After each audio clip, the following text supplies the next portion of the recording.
Oh. Ayan, nawala yung kanyang MDL. Ayaw gumana. New supply ng MDL niya. Ito. Yan. Yan. So, ayaw umilaw.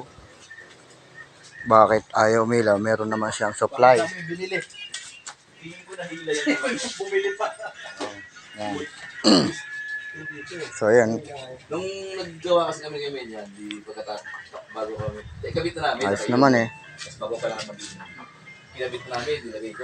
Meron siyang power supply dito galing sa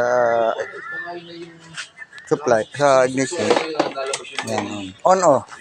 On, naka-on. Ayan, may supply naman siya. So, yun. Yung papunta sa switch, outer, palabas. Ito yung negative ground ng MDL. Ito yung high and low. May supply naman siya na galing sa ignition switch. Sa supply ng ignition switch. So, ayan, meron. Ito yung terminal na papunta ng ng domino switch.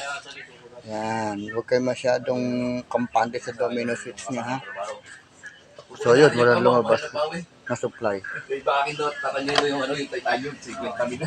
Ayan, ang nangyari, madali siyang mag-loose, natatanggal. Yan na po yung supply. Kaya kayo yung gusto ko mag-ano eh. Ayan. Baklasin eh. So, paano siya magkakaroon ng power supply? Tanggal yung kanyang hinang. Kasi nakatago to eh. Akala nila, hindi nare-repair tong domino switch na to. Eh, yan oh. Siguro ang question yan sa original question na yan. Tanggal. Tanggal yung hinang.